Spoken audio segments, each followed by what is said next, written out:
A big-time battle in the ACC this weekend. We've got number 6 Miami at Louisville. And here to help us break down one of the biggest games of the weekend, our friends David Lake from Inside the U and Michael McCammon from Cardinal Authority. And guys, we don't get this matchup too often, so let me tell you a little bit more about it. It is the 17th meeting all-time. Miami leads it 11-4-1. The Canes, they've been putting up numbers on offense, leading FBS in points per game with nearly 48. That is a school record through 6 games. Louisville, however, is upset-minded with the track record to back it up. The Cards have won their last 2 home games against top 10 teams. This is a crucial game in the ACC race. Everybody's in it right now, so how is each team preparing for this one? Michael, I'll start with you. For Louisville, it continues to be, obviously with Miami coming into L&N Stadium, it's a massive task, and they're still kind of in let's fix ourselves mode a little bit following losses at Notre Dame and then 2 weeks ago at home to LSU. They followed it up with a victory over Virginia last week, but there's been a lot of self-inflicted wounds on both sides of the ball, be it penalties, untimely sacks, drop passes, personal foul calls. So there's a lot of, even communication from the sideline. They recently moved the defensive coordinator down from the booth down on the field so he can have more of a role of communicating, increase that tempo, and make sure that communication's at a higher level. So they're still trying to fix themselves, and of course that's a tall task to do when you've got a team like Miami coming into L&N Stadium. The goal will obviously be for this defense to try to slow down Cam Ward. Jeff Brom, University of Louisville head coach, did mention that he's a Heisman candidate for a reason, and he's even more dangerous when he gets out of the pocket. So look for Louisville's defense to really try to keep him in the pocket as much as possible. It's going to be a difficult task, but that's what the Louisville defense is tasked to do. And then offensively, they've been kind of humming along, again, although suffering some self-inflicted penalties that have killed some drives. But with Tyler Shuck at quarterback, he's playing very well, a very veteran quarterback, and they're getting a nice surprise from their running game as well. So offense just needs to limit its own self-inflicted wounds, and the defense has got to learn how to contain a very dangerous quarterback in Cam Ward. Yeah, and for Miami, they're coming off a bye week, and they've been looking to self-scout their issues that might have popped up here in the first half of the season for them. And really it boils down to 2 areas that they want to address, I think. Defensively, they got a lot to clean up in terms of coming off a 39-38 victory against Cal, in which they had to come back, and the defense allowed a lot of explosive touchdowns.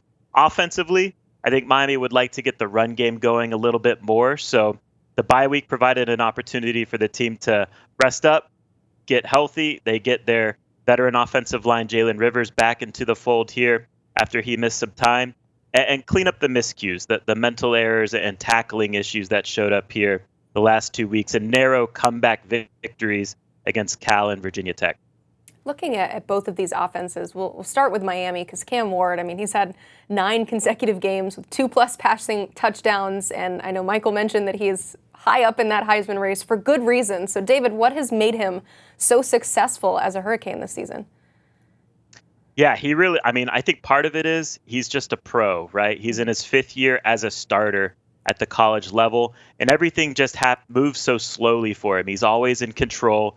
He's seen it all in terms of what defenses can throw at him during a course of a game. When he is struggling, he eventually figures things out, which we've seen here these last 2 weeks against Virginia Tech and California as he led some comeback wins. And he's been a tremendous runner with the ball too, which I think has been a surprise for the Miami staff here. His scrambling ability has really helped Miami in the red zone in particular, that ability to score touchdowns when things might bog down in the passing game. But there's no doubt he's, I think statistically, he's probably the best quarterback in the country through the first half of the season.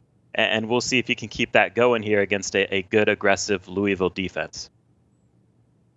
For Louisville, their offense, they've gotten a nice surprise this year out of true freshman running back Isaac Brown. This is a guy that came into the season, likely to get some carries, but it was a mix of running backs. UVL running back coach Chris Barkley said it was kind of an improve-it mode after sending 2 guys off to the NFL last year, but they were kind of leaning on a couple of veterans, Maurice Turner, who's been injured, and Donald Chaney, a transfer from Miami. But it's been Isaac Brown, a true freshman. He's already had 3 100-yard outings this year through 6 games. 146 in the last against Virginia, a new career high for him. And he's a guy that's averaging about 8.4 yards per carry, which is in the top 10 nationally, leads the ACC in that regard, and just a guy that's kind of become the workhorse for Louisville. Head coach Jeff Brom, kind of eased him into it, but the guy has just proven to be so talented, you just can't keep the rock out of his hands. Last week, after his performance at Virginia, he was the ACC Rookie of the Week and 247 Sports True Freshman of the Week, really kind of emphasizing how impressive and impactful he has been thus far for the Cardinals. So Isaac Brown is a guy that certainly, now that he's going to be, he's a guy from South Florida, so playing the Hurricanes is something that's probably going to motivate him a little bit more as he seeks to get that fourth 100-yard game of his career. It's great to get those accolades, but now no one's going to be surprised by you. We all know the name, and I'm sure Miami is scouting against him. Now that we've reached the midway point of this season, let's kind of take stock here. What's at stake for each team as we look at the bigger picture with the college football playoff and the ACC race? And Michael, how about for Louisville? For the Cardinals, coming off last year, they went to the ACC championship for the first time in program history in the first year of the Jeff Brom tenure as head coach.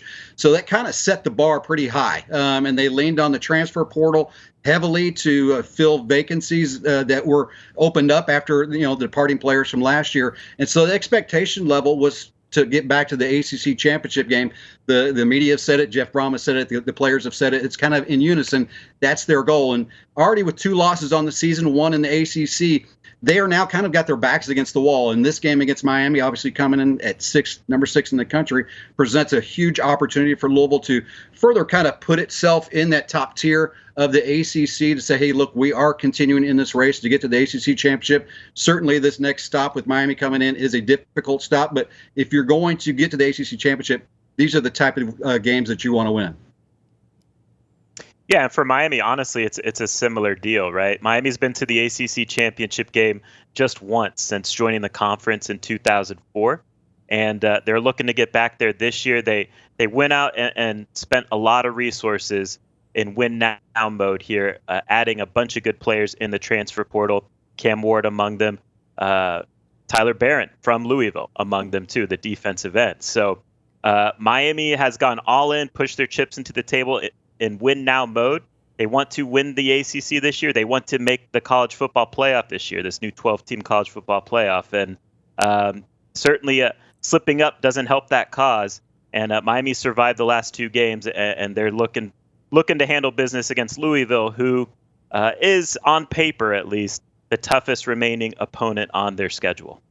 Currently 4 undefeated teams in the ACC. I did want to mention Tyler Barron. I'm not going to go as far as to say it's a revenge game from him, but that is kind of a fun little side story in all of this, too. He's also been playing fantastic to start the year. So we simulated this game 20 times on EA College Football 25. You're taking a look at some of the video from it, and Miami with the overwhelming 16 victories on the road out of those 20 simulations. So for each team, we'll start with the video game winners. David, what's the biggest key to pulling out a win in the real football game? Yeah, I mean, to me, it's kind of what I was addressing earlier. I think you look at Louisville's offense, it's one of the most explosive offenses in the country. And Miami's defense has been solid on a per down basis in recent weeks, but they have kind of put themselves in holes by allowing explosive touchdowns. They've allowed 7 plays of 50 yards or more this season, and that ranks somewhere in the 120s. And that's just unacceptable, and that's not sustainable if they want to compete for an ACC championship. So I'm curious to see what type of defensive game plan they have coming out of the bye week, if they're going to embrace kind of a bend but don't break style against a Louisville offense that is explosive and quite frankly has shown that it will break down a little bit in the red zone relative to how explosive it is. For Louisville, they've kind of got to return to a trend that they had. They went 20-plus games in a row without letting an opponent score on its opening drive. They've now allowed the opponent to do so in 3 straight games in Notre Dame, SMU, and Virginia. The Cardinals need to get out defensively to a much stouter start against a very high-scoring Miami offense. And offensively, Louisville has just got to do what it does without having the personal fouls, without the consistent flags of either a holding or a false start. Those things have killed the drives for the Cardinals offense. It is an offense that can click and click well with quarterback Tyler Shuck and his favorite target, Corey Brooks, the transfer from Alabama. The two have become quite a combination. And if they can get going without the self-inflicted wounds, the Louisville offense can, I think, keep up with Miami. But I think it's going to come down to that Louisville defense and how much they can contain Cam Ward and keep him in the pocket. As a non-biased fan, I'm hoping for a shootout in this one, and it seems like we kind of have the recipe for it based on how these offenses and defenses are playing. But thank you both so much for breaking this down for us. We do appreciate it. You can keep it locked into Inside the U for all things Miami football, and Cardinal Authority for everything you need to know about Louisville. These reporters you just heard from and their whole crews, they have you covered all season long.